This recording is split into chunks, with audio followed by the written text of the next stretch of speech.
I rise today to join my colleagues as we commemorate the 100th anniversary of the date Congress sent to the states this question: the ratification of a constitutional amendment granting women the right to vote. Our ancestors have long sought the promise of a better life for themselves and their children.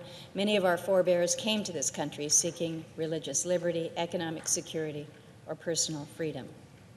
And since 1788, they were drawn to the promise of these words, that we, the people of the United States, in order to form a more perfect union, establish justice, ensure domestic tranquility, provide for the common defense, promote the general welfare, and secure the blessings of liberty to ourselves and our posterity, do ordain and establish this Constitution for the United States of America. Today, most in this body and across the country would agree that women's full participation in the life of her community and nation are crucial if the promise laid out in our Constitution's preamble is ever to be fully realized. But in 1788 and for many years thereafter, women could not own property, could not open a bank account on their own, or even control the money that they earned through their own work. They could not control their destiny or indeed their own bodies. Justice, tranquility, the general welfare, and the blessings of liberty were, for women, what men said they were. But that all began to change. June 4th, 1919, the date when finally, after so many years of struggle and failure, the required number of senators voted aye for House Joint Resolution 1, proposing an amendment to the Constitution extending the right of suffrage to women. It was very simple, yet intensely powerful, a resolution with just one article that read, "The right of citizens of the United States to vote shall not be denied or abridged by the United States or by any state on account of sex. Congress shall have the power to enforce this article by appropriate legislation." Madam President, that remarkable moment, we know, did not come easily. For decades, women across America sought the promise of our nation for themselves and their daughters. They were subjected to insults and ridicule, sometimes even imprisonment and violence. In 1906, an editorial in the New York Times defined the word suffragette as a demanding screecher and a woman who ought to have more sense. Walking in parades in support of the right to vote, women had insults and worse hurled at them. Suffragettes were physically attacked. And beginning in June of 1917, it got much worse. Here in Washington, D.C., police began arresting women who were picketing the White House in support of suffrage for obstructing sidewalk traffic. Throughout the summer and into the fall, women who refused to pay the fine were sent to the Women's Workhouse in Lorton, Virginia, or the district jail, where conditions were deplorable. Rats ran free in the prison, the food infested with maggots.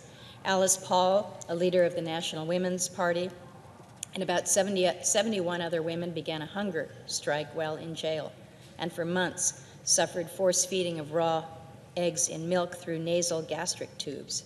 In November, 33 of the imprisoned suffragettes were beaten by guards by order of the prison superintendent.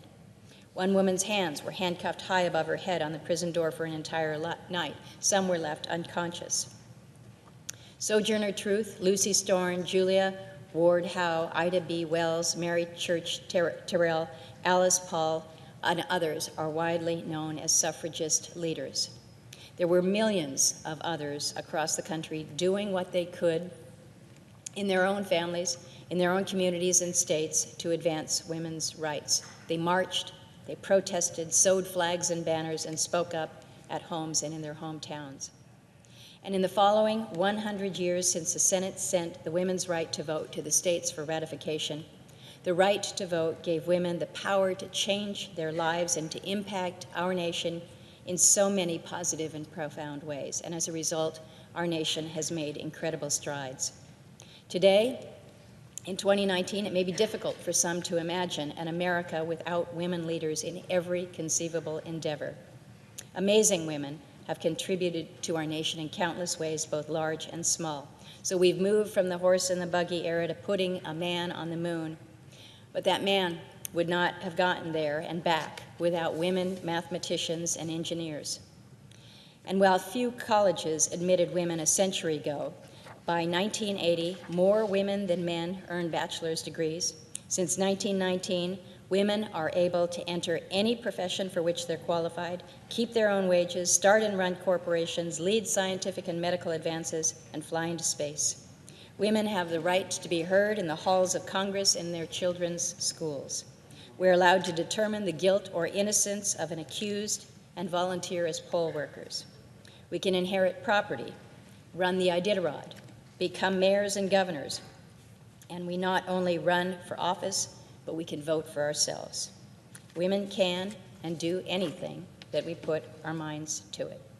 But if it had not been for the right to vote, the basic legal right to be recognized, would we be where we are today? Would we have women like Sandra Day O'Connor, Condoleezza Rice, Christiane Amanpour, Sally Ride?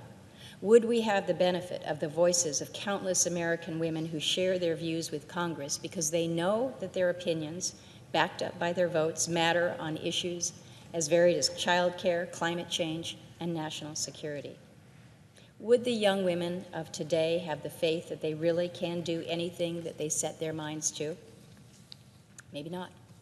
So I rise today to call on all Americans to commemorate this day, to remember all those who made it possible, and to honor them by recognizing that the right to vote, to be heard and to be valued, is a precious right. It has not always been implemented fairly, and it must be guarded and defended.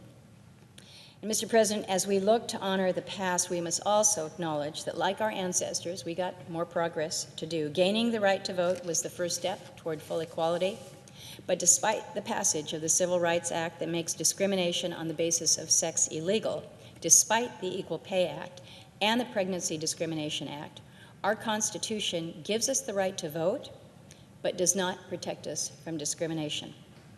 And so in the spirit of women who fought for the rights of women who would come after them, I would hope, Mr. President, that the Senate will pass Senate Joint Resolution 6 to remove the deadline for ratification of the Equal Rights Amendment.